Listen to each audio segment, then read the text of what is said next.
अब देखो, तुम्हारा मसल बिल्ड रेस्ट के टाइम पे होता है, ना कि वर्कआउट्स के टाइम पे। ये तो सबको पता है। पर फॉर एग्जांपल कोई डेली एक्टिविटी में इतना बिजी है, उसका स्ट्रेस लेवल ही नहीं मैनेज हो पाता भाई।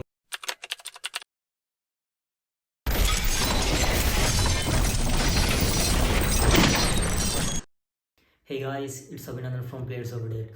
सो इस वीडियो में हम बात करेंगे ओवर ट्रेनिंग को लेकर। हम सब ने से ही सुना हमेशा से, जब से स्टार्ट किया, कि भाई कंसिस्टेंसी इज़ की।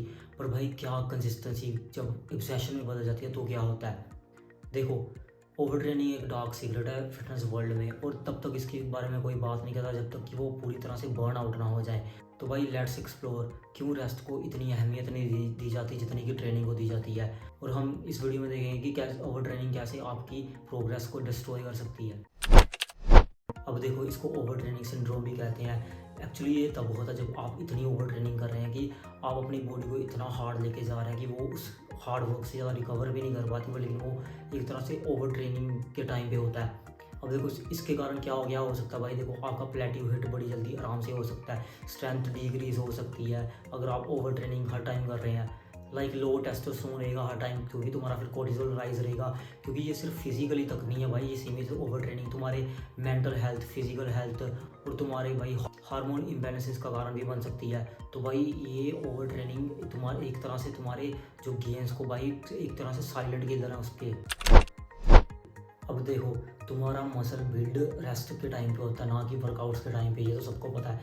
अब देखो, अब जब तुम 2-3 घंटे रोज वर्कआउट कर रहे हो तो भाई तुम्हारा जो कैटाबॉलिज्म प्रोसेस है वही इंक्रीज रहेगा, जिसको हम बोलते हैं मसल ब्रेकडाउन।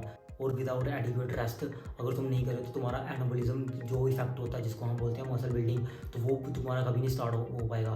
तो तुम लगा लो तुम्हारी बॉडी कैटाबॉलिक स्टेट में ही रहेगी हर टाइम। और भाई स्टडीज़ में देखा गया, अगर विदाउट एडिक्वेट रेस्ट अगर कोई ओवर ट्रेनिंग कर रहा है तो उससे तुम्हारा इम्यून सिस्टम डिस्टर्ब हो सकता है, तुम्हारा हार्मोन इम्बैलेंसेस हो सकते हैं, और इवन लॉन्ग टर्म के ये हार्ट के लिए भी नहीं अच्छी होती over training. Let's talk about कि हम ओवर ट्रेनिंग को अवॉइड कैसे कर सकते हैं गाइस। तो अगर तुम ओवर ट्रेनिंग को अवॉइड करना चाहते हो तो भाई सिंपल, तुम 3 आवर्स को अपनाओ, जैसे रेस्ट, रिकवरी एंड रोटेशन। अब देखो, रेस्ट हम लोगों को लगता है कि अगर हम 6 दिन जिम मारेंगे तो हमारी ज़्यादा बॉडी अच्छी बनेगी। भाई ऐसा नहीं है, क्योंकि उसके पीछे तुम्हारे हार्मोन्स भी बहुत ज़्यादा प्ले करते हैं पार्ट। अगर देखो, फॉर एग्जांपल कोई डेली एक्टिविटी में इतना बिजी है, उसका स्ट्रेस लेवल ही नहीं मैनेज हो पाता भाई।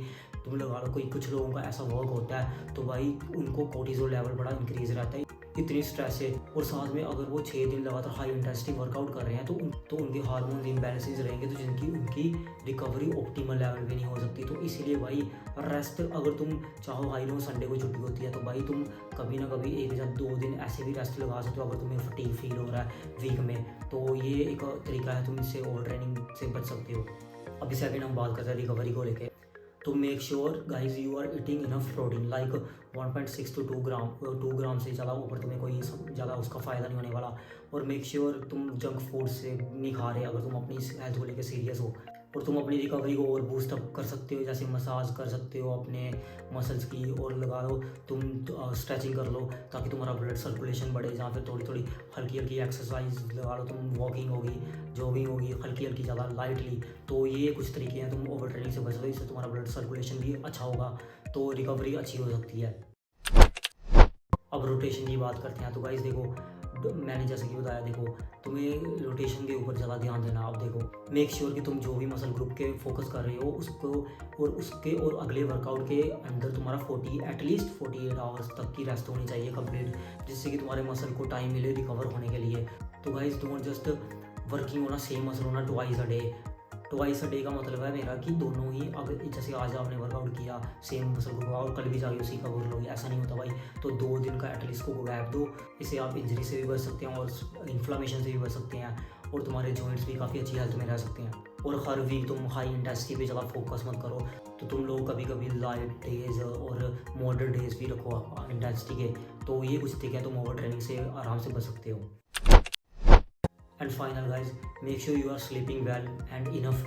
लगा लो 7 to 9 आवर्स अगर तुम दे सकते हो तो अच्छी क्वालिटी स्लीप लो, तो ये तुम्हारी रिकवरी बूस्ट अप करेगी, तुम्हारे मसल फाइबर्स जो ब्रेक डाउन हुए उनको भी जल्दी से बिल्डअप करने की कोशिश करेगी। तो गाइज 80% तुम्हारी स्लीप मैटर करती है ओवर ट्रेनिंग को बचाने के लिए। तो make sure you are sleeping well guys. अब देखो ओवर ट्रेनिंग किसी को हीरो नहीं बना देगी, बट ये उल्टा उसको वल्नरेबल बना सकती है। और फिटनेस का मतलब ये नहीं है तुम हर दिन अपने आप को मिट्टी में मिला रहे हो इतना हार्ड ग्राइंड कर करके। तो गाइस साइंस की ओर ध्यान दो और अपनी रेस्ट को ऑनर दो। और remember guys, champions are built in a gym but they grow in a recovery. So always remember guys, so make sure you are covering the all aspects during the workout also. Fitness एक art है, अपनी body को overall समझना भी। So guys recover smarter, train smarter. So guys this is it. I think आपको video अच्छी लगी होगी। तो always remember guys, train smarter not harder.